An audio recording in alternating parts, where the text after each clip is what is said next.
Dear students, Mary's physics ക്ലാസ്സിലേക്ക് ഏവർക്കും സ്വാഗതം. Renewable and non renewable sources of എനർജിയെ കുറിച്ചാണ് ആദ്യമായിട്ട് നമുക്ക് പഠിക്കാനുള്ളത്. Renewable sources of energy can be replenished. ഇത് പുനഃസ്ഥാപിക്കാൻ കഴിയുന്ന എനർജി സോഴ്സസ് ആണ് renewable energy sources. Do not pollute the environment. അത് എൻവയൺമെന്റിനെ പൊള്യൂട്ട് ചെയ്യത്തില്ല. Energy from sunlight, wind, rain, high tide etcetera are examples. സൺലൈറ്റിൽ നിന്നും, റെയിനിൽ നിന്നും, വിൻഡിൽ നിന്നും, ഹൈ ടൈഡിൽ നിന്നും കിട്ടുന്ന എനർജി റിന്യൂവബിൾ എനർജിയാണ്. Non renewable sources of energy cannot B റീപ്ലനിഷ്ഡ്. പുനഃസ്ഥാപിക്കാൻ സാധിക്കാത്ത എനർജിയാണ് non renewable source of energy. Harmful to the environment. അത് എൻവയൺമെന്റിന് ഹാംഫുൾ ആണ്. Petroleum, coal, natural gas, nuclear energy are examples. Petroleum, coal, natural gas എന്ന് പറയുന്നത് fossil fuels ആണ്. So energy from fossil fuels and nuclear energy are examples of non renewable sources of energy. Green എനർജിയും brown എനർജിയും എന്താണെന്ന് നോക്കാം. Renewable സോഴ്സസിൽ നിന്ന് ലഭിക്കുന്ന എനർജിയാണ് green energy. Energy from renewable sources are green energy. Renewable sources of energies എൻവയൺമെന്റിന് harmful അല്ല. So green energy does not cause എൻവയൺമെന്റൽ പൊല്യൂഷൻ. അത് കാരണം ഗ്രീൻ എനർജിയെ ക്ലീൻ എനർജി എന്നാണ് പറയുന്നത്. റിന്യൂവബിൾ സോഴ്സസ് പ്രൊഡ്യൂസ് ചെയ്യുന്ന എല്ലാ എനർജിയും ഗ്രീൻ എനർജിയാണ്. അതുകൊണ്ട് solar energy, wind energy, energy from waves, energy from biomass etcetera are examples. അടുത്തത് brown energy. Non renewable sources produce ചെയ്യപ്പെടുന്ന എനർജിയാണ് brown energy. Energy from non renewable sources are brown energy. Non renewable sources produce ചെയ്യുന്ന energy എൻവയൺമെന്റിനെ pollute ചെയ്യുന്നു. So brown energy cause എൻവയൺമെന്റൽ problems including global warming. എർത്തിന്റെ surface temperature വളരെ കൂടുതൽ rice ചെയ്തു പോകുന്നതിനാണ് ഗ്ലോബൽ വാർമിംഗ് എന്ന് പറയുന്നത്. സോ ഗ്ലോബൽ വാർമിംഗിന് കാരണമാകും brown energy. So non renewable sources produce ചെയ്യുന്ന എല്ലാ എനർജിയും ബ്രൗൺ എനർജിയിൽ പെടും. So nuclear energy and energy from fossil fuels are examples. So fossil fuels എന്ന് പറയുന്നത് കോൾ, പെട്രോളിയം, നാച്ചുറൽ ഗ്യാസ് ആണ്. അവ പ്രൊഡ്യൂസ് ചെയ്യുന്ന എനർജീസും അതുപോലെ ന്യൂക്ലിയർ എനർജിയും ബ്രൗൺ എനർജിയാണ്. പേജ് നമ്പർ 166 കുറച്ച് എനർജി സോഴ്സസ് തന്നിട്ടുണ്ട്. അത് ഗ്രീൻ എനർജിയും ബ്രൗൺ എനർജിയുമായിട്ട് ക്ലാസിഫൈ ചെയ്യാനാണ് ആവശ്യപ്പെട്ടിരിക്കുന്നത്. ഒന്നാമത്തേത് solar cells. Solar energy green എനർജിയാണ്. അതുകൊണ്ട് സോളാർ സെല്ല് ഗ്രീൻ എനർജി ആയിരിക്കും. Atomic reactors. ആറ്റമിക് റിയാക്ടേഴ്സ് എന്ന് പറഞ്ഞാൽ ന്യൂക്ലിയർ റിയാക്ടേഴ്സ് ആണ്. ന്യൂക്ലിയർ എനർജി ബ്രൗൺ എനർജിയാണ്. അതുകൊണ്ട് atomic reactors come under brown energy. മൂന്നാമത്തേത് tidal energy. Tidal energy green എനർജിയാണ്. Hydroelectric power. Hydroelectric പവറിൽ ഉപയോഗിക്കുന്ന സോഴ്സ് വാട്ടർ ആണ്. വാട്ടർ ഒരു റിന്യൂവബിൾ സോഴ്സ് ആണ്. അതുകൊണ്ട് ഗ്രീൻ എനർജിയിലാണ് ഹൈഡ്രോ ഇലക്ട്രിക് പവർ പെടുത്തേണ്ടത്. അടുത്തത് ഡീസൽ എഞ്ചിൻസ്.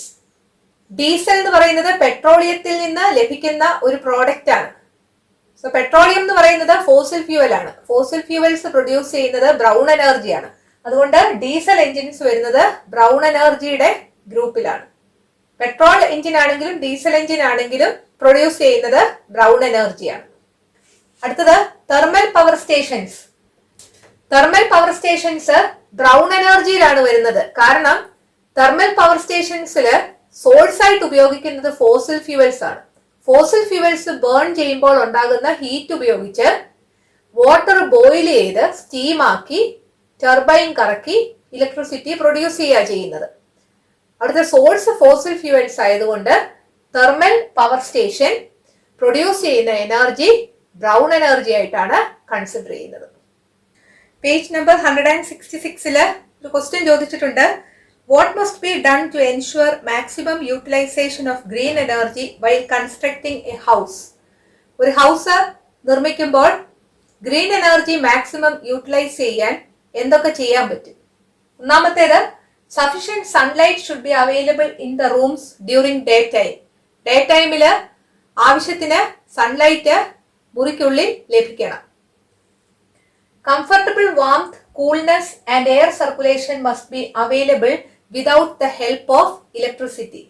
ഇലക്ട്രിസിറ്റിയുടെ സഹായം ഇല്ലാതെ തന്നെ കംഫർട്ടബിൾ ആയിട്ടുള്ള വാംത്തും അതുപോലെ കൂൾനെസ്സും എയർ സർക്കുലേഷനും നന്നായിട്ട് ലഭിക്കണം. Solar lamps should be used. Solar ലാമ്പുകൾ ഉപയോഗിക്കാം. ഇത് ഗ്രീൻ എനർജിയാണ് പ്രൊഡ്യൂസ് ചെയ്യുന്നത്. Biogas should be used as cooking gas. Cooking gas ആയിട്ട് ബയോഗ്യാസ് ഉപയോഗിക്കാം. ബയോഗ്യാസ് ബയോമാസിൽ നിന്ന് ലഭിക്കുന്നതാണ്. ബയോമാസിലെ എനർജി എന്ന് പറയുന്നത് ഗ്രീൻ എനർജിയാണ്. എനർജി ക്രൈസിസ് അല്ലെങ്കിൽ ഊർജ പ്രതിസന്ധി എന്തുകൊണ്ടാണെന്ന് നോക്കാം. Energy crisis is the consequence of increasing demand but decreasing availability. എനർജിയുടെ ആവശ്യകത കൂടുകയും എന്നാൽ എനർജിയുടെ ലഭ്യത കുറയുകയും ചെയ്യുന്നതിന്റെ ഫലമായിട്ട് ഉണ്ടാകുന്നതാണ് എനർജി ക്രൈസിസ്. എനർജി ക്രൈസിസ് കുറയ്ക്കാൻ എന്തെല്ലാം ചെയ്യാം എന്ന് നോക്കാം. Judicious utilisation of energy. Energy വിവേകപൂർവം ഉപയോഗിക്കുക. Maximum utilisation of solar energy. Solar energy maximum ഉപയോഗിക്കുക. Minimising the wastage of water. വെള്ളം പാഴാക്കുന്നത് കുറയ്ക്കുക. Use public transportation as far as possible. പൊതു ഗതാഗത സൗകര്യം പരമാവധി ഉപയോഗിക്കുക. Ensure maximum efficiency of the machines used. ഉപയോഗിക്കുന്ന മെഷീൻസിന് മാക്സിമം എഫിഷ്യൻസി ഉണ്ടെന്ന് ഉറപ്പാക്കുക.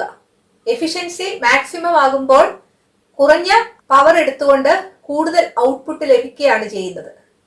സോ മാക്സിമം എഫിഷ്യൻസി ഉള്ള മെഷീൻസ് ഉപയോഗിക്കുക. Timely maintenance of machines. മെഷീൻസിന് യഥാസമയം മെയിൻ്റനൻസ് വർക്കുകളെല്ലാം നടത്തുക. Limiting the size of newly constructed buildings. പുതുതായിട്ട് പണിയുന്ന ബിൽഡിംഗ്സിന്റെ സൈസ് പരിമിതപ്പെടുത്തുക. Control street lamps with LDR. Street lamps LDR ഉപയോഗിച്ച് കൺട്രോൾ ചെയ്യുക. LDR എന്ന് പറഞ്ഞാല് ലൈറ്റ് ഡിപ്പെൻഡന്റ് റെസിസ്റ്റർ ആണ്. ലൈറ്റിന്റെ ഇന്റൻസിറ്റി അനുസരിച്ച് റെസിസ്റ്റൻസിൽ വേരിയേഷൻ ഉണ്ടാകുന്ന ഒരു റെസിസ്റ്റർ ആണ് LDR. പ്രകാശമുള്ളപ്പോൾ LDRന്റെ റെസിസ്റ്റൻസ് കുറവായിരിക്കും. റെസിസ്റ്റൻസ് കുറവായിരിക്കുമ്പോൾ LDR കണക്ട് ചെയ്തിരിക്കുന്ന സർക്യൂട്ടിലൂടെ കറണ്ട് കടന്നു പോവുകയും മെയിൻ സ്വിച്ച് ഓഫ് ആയി കിടക്കുകയും ചെയ്യും. സോ പകൽ സമയത്ത് മെയിൻ സ്വിച്ച് ഓഫ് ആയിരിക്കും, സ്ട്രീറ്റ് ലൈറ്റ് കത്തത്തില്ല. ഇരുട്ടത്ത് LDRന്റെ റെസിസ്റ്റൻസ് കൂടും. റെസിസ്റ്റൻസ് കൂടുമ്പോൾ LDR കണക്ട് ചെയ്തിരിക്കുന്ന സർക്യൂട്ടിലൂടെ കറണ്ട് കടന്നു പോകത്തില്ല, മെയിൻ സ്വിച്ച് ഓൺ ആകും. അപ്പോൾ സ്ട്രീറ്റ് ലൈറ്റ് കത്തും. സോ LDR കണക്ട് ചെയ്ത സ്ട്രീറ്റ് ലാമ്പുകളാണ് ഉപയോഗിക്കുന്നതെങ്കിൽ പകൽ സമയത്ത് സ്ട്രീറ്റ് ലാമ്പുകൾ പ്രവർത്തിക്കാതിരിക്കുകയും രാത്രി സമയത്ത് പ്രവർത്തിക്കുകയും ചെയ്യും. സോ എനർജി ക്രൈസിസ് തടയാനുള്ള 6 മാർഗങ്ങൾ നിങ്ങൾ പഠിച്ചു വെക്കുക. ഇത് ആക്ച്വലി പഠിച്ചു വെക്കേണ്ട കാര്യമില്ല, നിങ്ങൾക്ക് അറിയാവുന്ന കാര്യങ്ങളൊക്കെ തന്നെയാണ് അല്ലേ. നന്നായിട്ട് വായിക്കുക, പോയിന്റ്സ് ഒന്ന് ഓർത്തെടുക്കുക. അടുത്തതായിട്ട് പഠിക്കാനുള്ളത് devices that can be used at home to reduce energy consumption.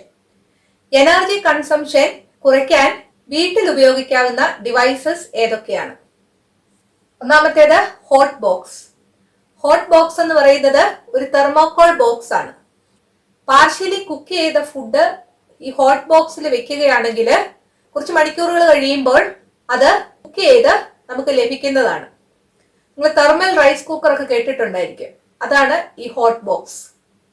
Temperature കുറെ മണിക്കൂറുകളോളം മാറ്റമൊന്നുമില്ലാതെ നിലനിർത്താനായിട്ട് ഈ ഹോട്ട് ബോക്സിന് സാധിക്കും. അതുകൊണ്ട് എനർജി സേവ് ചെയ്യാൻ പറ്റും. രണ്ടാമത്തേത് പ്രഷർ കുക്കറാണ്. മൂന്നാമത്തേത് energy efficient oven. Activities that can be taken up to spread social awareness about energy conservation. Energy കൺസർവേഷനെ കുറിച്ച് ഒരു സോഷ്യൽ അവയർനെസ് ഉണ്ടാക്കാൻ വേണ്ടി എന്തൊക്കെ ആക്ടിവിറ്റീസ് നടത്താം? ഒന്ന്, പോസ്റ്റർ പബ്ലിസിറ്റി. പോസ്റ്റർ ഉണ്ടാക്കാം. ടെക്സ്റ്റില് കുറച്ച് കുട്ടികൾ പോസ്റ്ററുമായിട്ട് നിൽക്കുന്ന ഒരു പടമുണ്ട് അല്ലെ. Save energy, conserve energy for future generation.